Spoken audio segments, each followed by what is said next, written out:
What if the fountain of youth wasn't a fountain at all, but a simple berry hiding in plain sight? And that berry that we're going to talk about today is called schisandra. It's known for its hepatoprotective effects. It's known once again for its adaptogenic effects and also for its antioxidant effects. That's why women know it as the beauty and longevity herb. So let's talk about some of the major effects that schisandra does have. Number one, once again, it's an adaptogen. It has a really high antioxidant effect when it does come to the liver. It's very hepatoprotective. It's known to actually reduce the oxidative damage of the hepatic cells. And that's really important because it also stimulates the liver for its enzymatic processes in detoxing and helping clear toxins from the body. Now, once again, does it help with all the different aspects of the body when it comes to skin, hair, nails, everything? Sure it does. So there's some things I just really love about schisandra on those effects. Next, they've also had some adaptogenic effects when it does come to the immune system. And they found out, and this is from Immunology and Infectious Disease of May of 2022, they did a randomized controlled trial and they found out that it improves physical performance and reduced the duration of fatigue and pain during long COVID. So that's one of the resilience and adaptogenic effects that it does have. Now, it has other effects, but I want you guys to understand that the reason why I love certain herbs is because of its bioactive compounds. Now, the bioactive compound that is the most well known is called a Schisandrin. There's A, B, C.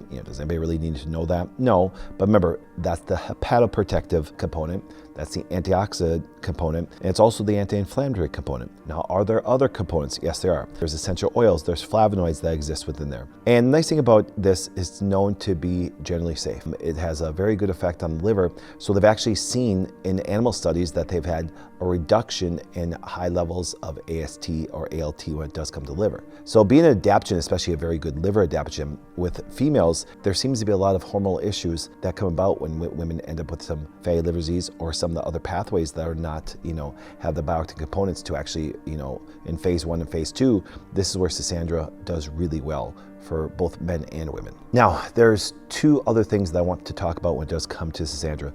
It's cognitive and mood support, because what they did find out is it supports neurotransmitters that helps them balance and keep the mood more stable. There's also a metabolic and a hormonal regulation. It helps normalize, once again, blood sugars, obviously for its effect on the liver, and also help with the metabolism, which is something very good. And actually, it's been traditionally known for vitality and hormonal balance. That's why when it comes to women, it's probably my favorite herb when it comes to women, just because of the overall problems that we have today when it comes to liver issues that contribute to hormonal issues, when there's liver issues that contribute to some of the factors when it comes to neurotransmitters and also just even metabolism, their resilience on their immune response. All these things add up. But like I said, the major aspect I want you to understand are these bioactive components are so good for the liver that there is a oxidative stress reduction and an anti-inflammatory effect, not only with the liver, but with other tissues.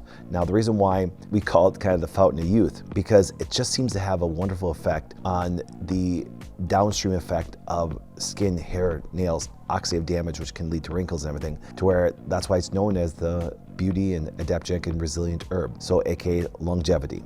So when people want to talk about longevity, I find it very interesting that I will go to like a longevity conference and they'll talk about magnesium, which is very important, and potassium and all the great minerals and trace metals and macronutrients and micronutrients that are needed for people to maintain good health. But I'm always surprised that schisandra is never talked about, why it's been used in the Chinese and Russian and Korean cultures for thousands of years, and it's been documented for it. And there are also some decent animal studies and some human studies and some meta-analysis studies that do make it, quite reliable on its sources in order to actually understand the great benefit. So ladies, if you're watching this, every lady I care about takes this on a regular basis, including the people in my own family, my friends' wives and everything, because there's such a great benefit to taking schisandra.